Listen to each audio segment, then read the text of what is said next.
Hello everyone, मैं निधि शर्मा आओ पढ़े चैनल पर आप सभी का स्वागत करती हूँ। तो हम लोगों ने स्टार्ट कर रखी है टीचिंग मेथोडोलॉजी, वो भी विज्ञान की। उसमें से पहला पार्ट हम लोग कर चुके हैं, आज हम सेकंड पार्ट करेंगे। हमने फर्स्ट यूनिट स्टार्ट कर रखी है विज्ञान का इंट्रोडक्शन, विज्ञान की प्रकृति व संरचना। तो बहुत ही ध्यान से देखिए, ये जितने भी आपके टॉपिक्स हैं ये आपके सेंट्रल लेवल के एग्जाम प्लस आपकी जो अभी आने वाली रिसेंटली एग्जाम है जैसे कि रीट है, केंद्रीय विद्यालय है, आपने बहुत ज्यादा ये उसी को फोकस करते हुए मैंने ये सारे शॉर्ट नोट्स जो होते हैं वो आपके लिए बनाए हैं। तो ये आपके लिए बहुत ही बेनिफिटेड होंगे, यूजफुल होंगे। तो चलिए स्टार्ट करते हैं।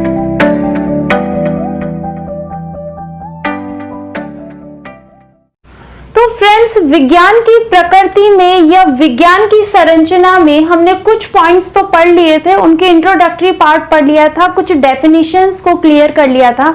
आज जो हमें पढ़ना है वो ये पढ़ना है, पहला पॉइंट ये है कि विज्ञान एक व्यापक क्षेत्र है, रटा नहीं मारा जाता है। इट मीन्स कि विज्ञान जो है बहुत ही ब्रॉड सिलेबस है, उसका बहुत ज्यादा व्यापक है, यानी कि बहुत ही बड़े वे में विज्ञान को समझाया जाता है। यानी विज्ञान की बहुत सारी शाखाएं हैं। विज्ञान को एक विज्ञान के रूप में न लेके हुए हैं, हम ये बोल सकते हैं कि सार्वभौमिक रूप में है, यानी हर तरफ आप कहीं पे भी जाओ तो विज्ञान का बहुत ही इंपॉर्टेंट रोल है। इसलिए व्यापक को बहुत छोटा रूप नहीं माना जाता है, विज्ञान बहुत ज्यादा व्यापक है। नेक्स्ट पॉइंट जो है आपका वो ये है कि रट्टा नहीं मारा जाता है। इसका मतलब ये है कि विज्ञान को पढ़ने के लिए, समझने के लिए कुछ चीजें ऐसी होती है कि हम लोग रट्टा मारते हैं, लेकिन विज्ञान को समझने के लिए हमें रट्टा नहीं मारना होता। हाँ, कुछ छोटे बच्चे जो छोटी क्लासेस में होते हैं उनको इस तरीके से पढ़ाई करवाई जाती है, ये इस तरीके से स्टडी करवाई जाती है कि वो रट्टा मार लें। कुछ परिभाषाएं या कुछ डेफिनेशंस जो होते हैं उनको क्लियर करने के लिए कुछ मतलब बता दिया जाता है, लेकिन वो रटने पर फोकस करते हैं। तो ये जो विज्ञान विधि है या हम विज्ञान शिक्षण विधि जो पढ़ रहे हैं उसमें रट्टा को बिल्कुल भी जोर नहीं दिया गया है, रट्टे पर फोकस नहीं किया गया है। इसका मतलब हमें रट्टा पद्धति नहीं चलानी है विज्ञान शिक्षण पद्धति में। इसके बाद आपका आता है चिंतन विधि। तो ये चिंतन विधि इसलिए है क्योंकि जब भी विज्ञान की कोई भी हम बात करते हैं तो विज्ञान एक ब्रेन स्ट्रॉमिंग का मतलब होता है कि ये चिंतन तर्क पर आधारित होती है, और जो चीज तर्क पे आधारित हो, तथ्य पर आधारित हो, उसके लिए चिंतन बहुत ज्यादा आवश्यक है। इसका मतलब ये कह सकते हैं कि विज्ञान जो है वो हमारे बुद्धि की एक एक्सरसाइज है, बहुत ही अच्छे से करता है। नेक्स्ट जो पॉइंट है, चिंतन विधि के बाद में जो टॉपिक आता है वो आता है संज्ञा कम क्रिया अधिक है। देखिए, संज्ञा कम क्रिया अधिक का मतलब ये है कि ये व्यंग नहीं करती है किसी बात पे, या किसी बात को सुनी सुनाई, मतलब कि किसी ने कुछ बोल दिया अगर विज्ञान के बारे में तो उसी को सत्य नहीं मान लेती है। विज्ञान विधि जो है वो क्रिया पर अधिक जोर देती है, फोकस करती है। विज्ञान का मतलब ही ये होता है कि वो तथ्य पर आधारित होती है। यानी अगर हम लोग किसी भी चीज को बोल दें कि हाँ आज पत्ते का रंग जो होता है वो बुरा होता है, तो बुरा पत्ते का रंग होता है, ये विज्ञान नहीं मानेगा। ये उसको पूरा स्ट्रॉन्ग करेगी, उसको पूरी तरीके से तहकीकात करेगी, तथ्य करेगी, तभी जाकर के वैज्ञानिक विधि या पद्धति जो है वो हमें प्राप्त होती है। तो यानी ये एक क्रिया पर अधिक बल देती है। जैसे कि मैं आपको बोलूं कि एक व्याख्यान विधि होती है और एक प्रदर्शन विधि होती है और एक होती है आपकी विज्ञान विधि। तो व्याख्यान विधि में क्या होता है, व्याख्यान विधि में खूब सारे बच्चों को बिठा लिया जाता है और उन्हें पैसिव पोजीशन यानी कि उन्हें निष्क्रिय अवस्था में बिठा दिया जाता है, और फिर उसके बाद में एक शिक्षक आकर के अपनी जो कोई भी चैप्टर है या फिर कोई भी पाठ है उसको केवल बोलता चला जाता है। तो इसका मतलब ये होता है कि वो सिर्फ व्याख्या कर रहा है उस चीज की, और वो व्याख्यान जो है वो बच्चे सुन रहे हैं। तो इस विधि को व्याख्यान विधि बोला जाता है। लेकिन जो विज्ञान पद्धति है या विज्ञान विधि है या विज्ञान टीचिंग मेथोडोलॉजी है वो इससे जस्ट अपोजिट है, या हम कह सकते हैं पूरी तरीके से बिल्कुल अलग है व्याख्यान विधि से। तो जो विज्ञान विधि है वो कैसे अलग है कि ये हमेशा क्रिया पर अधिक बल देती है, प्लस ये शॉर्ट नोट्स पे बिलीव करती है, उस चीज को ज्यादा लिखने की बजाय समझाने पर बिलीव करती है। ठीक है, नेक्स्ट आपका वस्तुनिष्ठ है, सूत्र और सिद्धांत पर नियम तथा संकेत पर आधारित है। इसका मतलब ये है कि ये वस्तुनिष्ठ है। इट मीन्स कोई ऑब्जेक्ट होता है इस विज्ञान पद्धति में, विज्ञान विधि में, मतलब ये बिना ऑब्जेक्ट के, बिना एम के ऐसे ही नहीं पढ़ाई जाती है। इसमें कुछ ऑब्जेक्ट रखा जाता है, जैसे कि आज हमने उत्सर्जन के बारे में पढ़ा या फिर आज हमने प्रकाश संश्लेषण के बारे में पढ़ा। तो प्रकाश संश्लेषण की जितनी भी पद्धति है ये हमारा एम हो गया, ये हमारा पूरी तरीके से जो वस्तुनिष्ठ ऑब्जेक्ट हो गया कि आज हमें प्रकाश संश्लेषण के बारे में पढ़ना है। तो केवल उसकी परिभाषा या मात्र उसके प्रकार पढ़ लेना ही वस्तुनिष्ठ नहीं है। केवल उस फोटोसिंथेसिस या प्रकाश संश्लेषण की पूरी स्टडी या पूरी व्याख्या जो है वो विज्ञान पद्धति के अंदर आती है। विज्ञान पद्धति में सूत्र, सिद्धांत, सूत्र यानी फॉर्मूला, सिद्धांत यानी थ्योरी, नियम यानी रूल तथा संकेत साइन थ्योरी पर ये आधारित होती है। नेक्स्ट जो है ज्ञान सुव्यवस्थित होता है। इसका मतलब ये होता है कि ये ऐसे ही नहीं कि कभी हमने इस पे परिभाषाएं लिख दी, फिर इसके प्रकार लिख दिए, फिर इसके बाद में हम जाकर के इसका प्रयोजन कर रहे हैं, फिर प्रायोगिक कार्य कर रहे हैं, फिर निष्कर्ष निकाल रहे हैं, मूल्यांकन पहले ही कर दे रहे हैं। तो ऐसा बिल्कुल भी नहीं है। इसको पढ़ने के लिए इसका ज्ञान जो होता है वो सुव्यवस्थित होता है, एक सीरीज में लगा हुआ होता है। नेक्स्ट जो है क्रमबद्ध है, तार्किक है, स्पष्ट है। इन शॉर्ट हम कह सकते हैं कि विज्ञान पद्धति जो है वो सबसे बेस्ट पद्धति है आपकी पढ़ाई के लिए, आपकी स्टडी के लिए, बच्चों को पढ़ाने के लिए। इवन आप जो अभी रीट की या और किसी एग्जाम की तैयारी कर रहे हैं तो उसमें भी विज्ञान पद्धति को ही अपनाएं तो आपको ज्यादा अच्छे रिजल्ट मिलेंगे। नेक्स्ट आपका आगमन, निगमन, सामान्यकरण व अवलोकन। देखिए फ्रेंड्स, आगमन और निगमन विधि जो है वो आपके नेक्स्ट चैप्टर में बहुत ही डिटेल वे से लिया गया है, तो उसको वहां पर बात करेंगे। लेकिन मैं यहाँ पर आपको अभी थोड़ा सा बता देती हूँ कि आगमन विधि क्या होती है। देखिए आगमन विधि का मतलब होता है कि ये जो होती है ये भी एक ब्रेन स्टॉर्मिंग यानी कि हमारी चिंतन विधि के अनुसार ही होती है। आगमन विधि में उदाहरण पहले लिए जाते हैं, उसके बाद में उदाहरण का एक्सप्लेनेशन किया जाता है, उनकी व्याख्या की जाती है। इसका मतलब ये बच्चों को पढ़ाने की सबसे बेस्ट विधि कहलाती है आगमन विधि। लेकिन ये समय बहुत ज्यादा लेती है और ये सभी के लिए अप्लाई नहीं होती है। ये केवल एवरेज स्टूडेंट और इंटेलिजेंट बच्चों के लिए ही है। जो इस लेवल से नीचे आते हैं उनको आगमन विधि करने में थोड़ी सी दिक्कत होती है, क्योंकि इसमें बच्चों को खुद की ब्रेन स्टॉर्मिंग करनी होती है, खुद से बच्चों को पहचानना होता है। इसमें सबसे पहले आगमन विधि में उदाहरण लिए जाते हैं, उसके बाद में इस हमने जो भी टॉपिक लिया है उसके अंदर क्या है उसकी व्याख्या की जाती है। जबकि निगमन विधि में पहले ही नियम बता दिया जाता है, उसके बाद में उदाहरण बहुत ही आसानी से हमें मिल जाते हैं। तो इसका मतलब निगमन विधि जो है वो आगमन विधि से थोड़ी कम प्रचलित है, लेकिन निगमन विधि जो शुरुआती तौर पर बच्चों को सिखाने के लिए भी बहुत अच्छी है। ठीक है। नेक्स्ट सामान्यकरण व अवलोकन। अवलोकन का मतलब होता है कि बच्चों को पूरी तरीके से उस सब्जेक्ट में या उस विषय में पूरी तरीके से उनको उसमें व्यवस्थित कर देना, घोल देना, मतलब उनको बहुत अच्छे से जमा देना दिमाग में एक तरीके से। कि एक ये होता है कि हम लोग किसी चीज को आए और पढ़ के चले जाएं, बस वो हमारे दिमाग में आया ही नहीं, घुसा ही नहीं, हमें पता ही नहीं कि क्या टॉपिक है, बस टॉपिक का नाम पता है, इसके अंदर क्या है क्या नहीं है। और आजकल की जो परीक्षाएं होती हैं उनमें ये ऐसा बिल्कुल नहीं होता कि ऊपर से क्वेश्चन आपको नितार के दे दिया जाए। बहुत ही ब्रेन स्टॉर्मिंग क्वेश्चंस होते हैं, तो हमें स्टडी भी ब्रेन स्टॉर्मिंग ही करनी पड़ेगी। देखिए नेक्स्ट जो होता है आपका आत्मविश्वास, आत्मनिर्भरता का विकास है। मतलब ये होता है कि जो वैज्ञानिक विधि है उसमें आत्मविश्वास का एक रूप धारण हम लोग कर सकते हैं, क्योंकि ये विधि जो है क्रिया पर डिपेंड करती है, ये तथ्य तर्क पर निर्धारित है, इसलिए इसको हम कह सकते हैं कि आत्मविश्वास। देखिए कोई भी चीज अगर होती है, अगर वो हम करके सीखते हैं तो उसमें हमें ज्यादा आत्मविश्वास आता है, बजाय हम इसे पढ़ के कर ले।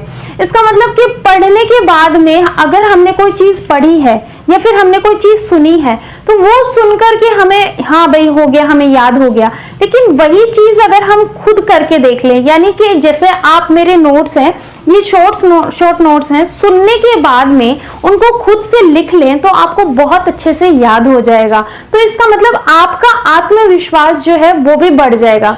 तो इसीलिए जो विज्ञान की पद्धति होती है वो आत्मविश्वास की होती है, आत्मनिर्भरता की होती है। नेक्स्ट जो पॉइंट है वो है अटल नहीं है। अटल नहीं का मतलब ये होता है कि विज्ञान अपने तथ्य खुद निर्धारित करती है लेकिन उन तथ्य पर वो अटल नहीं रहती है। इसका मतलब ये, इसका एग्जाम्पल हम लोग ले सकते हैं कि जैसे कि एक पेड़ है, वो पेड़ हम लोग कह सकते हैं कि क्लोरोफिल के कारण या क्लोरोफिल वर्णक के कारण हरा रंग उत्पादित करता है। यानी सभी पेड़ जो होते हैं वो हरे होते हैं, और हरे क्यों होते हैं? क्योंकि प्रकाश संश्लेषण प्रक्रिया होती है और प्रक्रिया होने के बाद में उनमें क्लोरोफिल वर्णक के कारण हरा रंग उत्पादित होता है।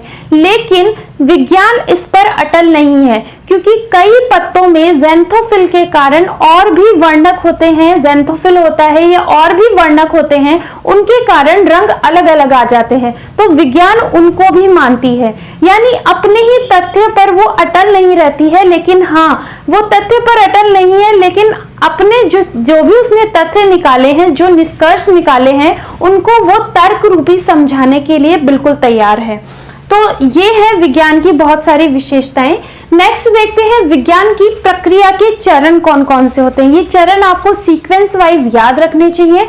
विज्ञान की प्रक्रिया के चरण में सबसे पहले आता है समस्या का चयन करना, यानी अगर कोई भी समस्या हुई है तो उसका चयन करना, या फिर हमें समस्या खुद ही उत्पादित करनी होती है, समस्या निकालनी होती है। विज्ञान का काम ही ये है कि पुराने ज्ञान से नवीन की ज्ञान की तरफ जाना या फिर नए नए नवीन ज्ञान उत्पादित करना। तो सबसे पहले समस्या का चयन किया जाता है, उसके बाद में परिकल्पना करना, यानी परिकल्पना की किस तरीके से हम लोग ये करेंगे, किस तरीके से पढ़ाया जाएगा। एक मैं यही एग्जांपल लेके चलती हूँ कि सबसे पहले तो हमें समस्या होनी चाहिए कि भाई हमें विज्ञान की टीचिंग मेथोडोलॉजी नहीं आती, ये एक समस्या है। इसके बाद में आपकी परिकल्पना करना, तो परिकल्पना का मतलब है कि हमें ये देखना कि किस बुक से हमें पढ़ना है, हमें कितनी देर पढ़ाई करनी है, किस तरीके से हमें कौन कौन सी किताबें लेनी है, कौन सा चैनल हमें प्रेफर करना है। तो इस तरीके से परिकल्पना की आपने। इसके बाद आपने प्रयोग किए कि मतलब आपने अलग अलग जो है वो प्रयोग किए, किसी और चैनल पे गए, किसी और किताब पे गए, सभी किताबें आपने पढ़ी, उनमें से जो बेस्ट था वो आपने निकाला। नेक्स्ट उसके बाद में निरीक्षण करना, फिर आपने निरीक्षित किया कि कौन सा बेस्ट है और उसी पर आपने कार्य किया और आपने निष्कर्ष निकाल लिया। तो ये थी विज्ञान की प्रक्रिया के चरण। नेक्स्ट आपका जो निष्कर्ष निकालना, उसके ये पांचों पॉइंट जो विज्ञान की प्रक्रिया के सारे चरण हैं वो हमने पढ़ लिए हैं। नेक्स्ट आपका आता है विज्ञान के उत्पादों को 7 मुख्य प्रकारों में बांटा गया है, यानी विज्ञान के जो उत्पाद हैं उनको 7 प्रकारों में बांटा गया है। तो ये भी आपको सीक्वेंस से ही ध्यान रहने चाहिए। पहला होता है तथ्य, दूसरा होता है अवधारणाएं, तीसरा सामान्यकरण, चौथा सिद्धांत, पांचवा विज्ञान नियम, छठा पद और 7वां होता है नियम। ठीक है, तो ये सारे जो थे वो थी विज्ञान की संरचना एवं प्रकृति। अब हम जो टॉपिक पढ़ेंगे वो है विज्ञान की शाखाएं। बहुत ही इंपॉर्टेंट टॉपिक है, ये बेसिक चल रहा है अभी टीचिंग मेथोडोलॉजी का, अभी आगे और बढ़ेंगे। तो अभी देखते हैं विज्ञान की शाखाएं। तो स्टूडेंट्स, नेक्स्ट जो आपका टॉपिक है वो है विज्ञान की शाखाएं। विज्ञान की 2 प्रकार की शाखाएं होती है, एक होता है भौतिक विज्ञान, एक होता है जीव विज्ञान। तो देखिए भौतिक विज्ञान में भी हमने जो है 5 भागों में उनको विभाजित किया है।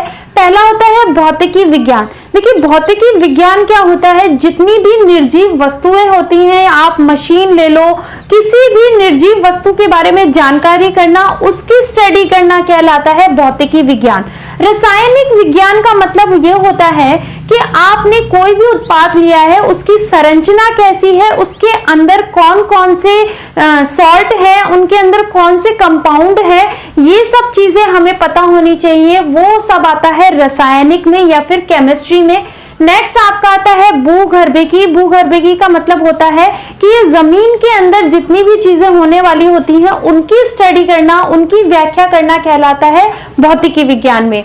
नेक्स्ट आता है आपका खगोलिकी विज्ञान। खगोलिकी विज्ञान मतलब तारे, मंदाकिनियां, चांद, सूरज, प्लैनेट, जितने भी आपके स्पेस में जितनी भी चीजें हैं वो आती है खगोलिकी विज्ञान में। नेक्स्ट आता है गणित। गणित आपको पता ही है, जो कि नियम सूत्र पर आधारित होते हैं, इनको आप बोलते हैं गणित विज्ञान। ठीक है। नेक्स्ट आपका आता है जीव विज्ञान। जीव विज्ञान का मतलब होता है ये जीवित विज्ञान पर आधारित है।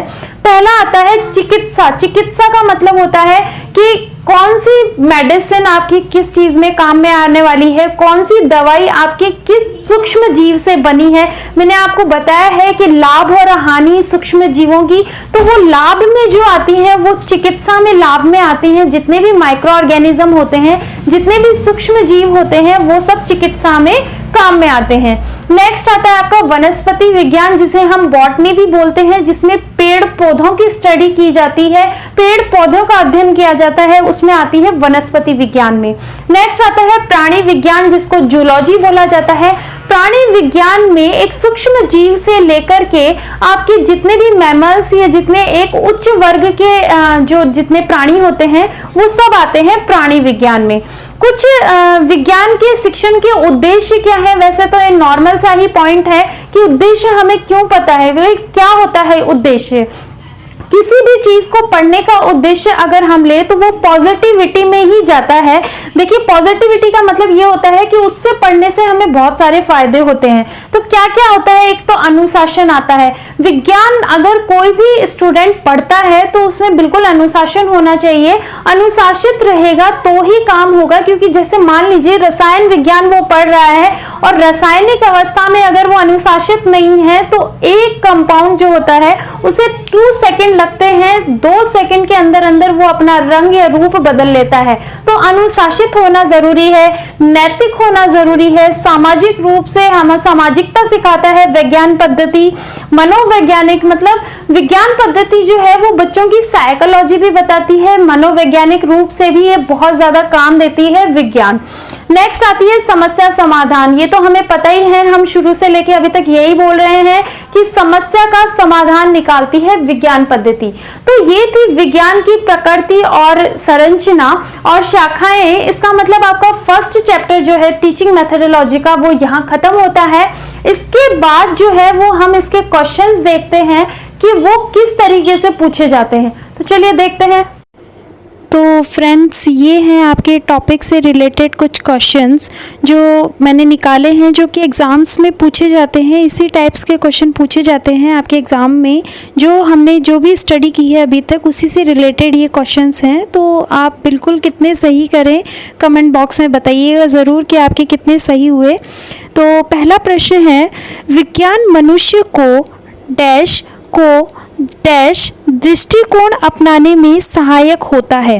अब देखिए ऑप्शन दे रखे हैं। पहला ऑप्शन है अंधविश्वासों, और दूसरा दे रखा है अपनाकर वास्तविक, दूसरा है अंधविश्वासों और त्याग कर काल्पनिक, तीसरा है अंधविश्वासों और त्याग कर वास्तविक, और फोर्थ है अंधविश्वासों और अपनाकर काल्पनिक। तो देखिए कितने माइन्यूट ये आपको दे रखे हैं ऑप्शंस। इसी तरीके से ये पूछे जाएंगे आपसे क्वेश्चन। ये सीटेट पैटर्न का ही क्वेश्चन है। तो सीटेट पैटर्न के क्वेश्चन से ही हम लोग पढ़ाई कर रहे हैं रीट में, क्योंकि देखिए कंपटीशन बहुत ज़्यादा बढ़ गया है। तो फैक्चुअल क्वेश्चन नहीं आते हैं, अप्लाइड क्वेश्चन आते हैं। तो सीटेट को ही मैंने मतलब पूरा रखते हुए, उसका सीटेट के सिलेबस को रखते हुए, उनकी जो टीचिंग मेथड है या फिर उनकी जो क्वेश्चंस की स्कीम है उसी को रखते हुए मैंने यहाँ पर क्वेश्चंस आपके लिए रखे हैं। तो बताइए इसका आंसर क्या है, आप बिल्कुल कमेंट बॉक्स में लिखिए। मैं आपको बताती हूँ इसका आंसर क्या है। इसका आंसर है थर्ड, दैट इज द अंधविश्वासों और त्याग कर वास्तविक। देखिए विज्ञान मनुष्य को अंधविश्वासों को को त्याग कर वास्तविक दृष्टिकोण अपनाने में सहायक होता है। बिल्कुल हमने यही पढ़ाया है, अभी बिल्कुल यही पढ़ी है बातें कि विज्ञान जो है वो अंधविश्वासों को दूर करता है और वास्तविक जो होती है हमारी, क्योंकि ये तथ्य पर आधारित है इसलिए वास्तविकता जो होती है वो ही हमको मतलब दिखाता है। ठीक है, नेक्स्ट क्वेश्चन जो है आपका, हमारी ज्ञान अनुभूतियों को अस्त व्यस्त विभिन्नता को तर्कपूर्ण विचार प्रणाली द्वारा निर्मित करने के प्रयास को विज्ञान कहते हैं। यह कथन किसका है? तो ये आपको तो बहुत ही इजीली आ गया होगा कि ये किसका कथन था। मैंने आपको बताया था कि जो अस्त व्यस्त है, अस्त व्यस्त का मतलब आते ही जो है आपको बिल्कुल याद आ जाना चाहिए कि ये आंसर होगा आइंस्टीन, क्योंकि आइंस्टीन जो थे वो क्या थे? वैज्ञानिक थे और उनकी जो लाइफ थी वो कैसी हो रही थी? अस्त व्यस्त हो रही थी। ठीक है, ये मैंने आपको बताया था। थर्ड क्वेश्चन है, विज्ञान शिक्षण में सर्वाधिक महत्व है, विज्ञान शिक्षण में सर्वाधिक महत्व किसका होता है? ठीक है, तो पहला है ज्ञान की भंडार का, दूसरा ज्ञान प्राप्ति के मार्ग का, तीसरा इन दोनों का, और फोर्थ है इनमें से कोई नहीं। तो देखिए इसका आंसर जो होगा वो होगा ज्ञान प्राप्ति के मार्ग का। ठीक है, क्योंकि जो हमें ज्ञान मिल रहा है वो किस मार्ग से होके निकल रहा है, यानी वो मार्ग क्या है। तो सर्वाधिक महत्व जो है विज्ञान शिक्षण में वो यही है कि ज्ञान प्राप्ति का आखिर मार्ग क्या है, ट्रैक क्या है। तो इसलिए इसका आंसर होगा ज्ञान प्राप्ति के मार्ग का। फोर्थ क्वेश्चन देखते हैं। देखिए फोर्थ क्वेश्चन है आपका, विज्ञान का प्रमुख आधार निम्नलिखित में से किसको माना जाता है? तो विज्ञान का प्रमुख आधार में से जैसे 3 दिए हुए हैं, प्रत्यक्ष ज्ञान को, अप्रत्यक्ष ज्ञान को और अटकलों को। तो इनमें से क्या आएगा? देखिए आपको क्वेश्चन देखने से ही पता चल रहा है कि इसका आंसर जो है वो है केवल ए। केवल ए का मतलब प्रत्यक्ष ज्ञान जो है वही आधार है, विज्ञान का प्रमुख आधार है। नेक्स्ट एंड लास्ट क्वेश्चन है आपका, विज्ञान की प्रकृति कैसी है? विज्ञान की प्रकृति तो फर्स्ट है अलंकारिक, यानी अलंकारिक है, अलंकारिक, सेकंड तार्किक है, थर्ड कठिन है, या फोर्थ अनुमान पर आधारित है। तो देखिए अनुमान पर तो बिल्कुल भी आधारित नहीं है, क्योंकि हमने पहले ही पढ़ चुके हैं कि विज्ञान जो है वो अनुमान की तो बात ही नहीं करती है। कठिन है हाँ, लेकिन इतनी भी कठिन नहीं है कि मतलब हम लोग उसको ये बोल सके कि विज्ञान कठिन ही है। ठीक है, नेक्स्ट आपका आता है अलंकारिक, तो अलंकारिक तो बिल्कुल ही नहीं है। तार्किक है, यानी फैक्ट पर ये डिपेंड करती है, बिल्कुल तर्क पर, तथ्य पर निर्धारित है। तो विज्ञान की प्रकृति कैसी है? तार्किक है। तो ये कुछ सीटेट में आए हुए क्वेश्चंस थे जो मैंने आपके लिए रखे हैं।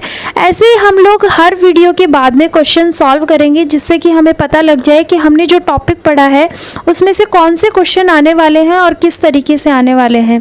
तो आपको कैसी लगी ये वीडियो ज़रूर बताइएगा और पढ़ते रहिए, क्योंकि एग्ज़ाम कुछ आपकी बहुत जल्दी ही होने वाली है। तो इसलिए आप इस चैनल को ज़्यादा से ज़्यादा शेयर करें, सब्सक्राइब करें और लाइक करें। धन्यवाद।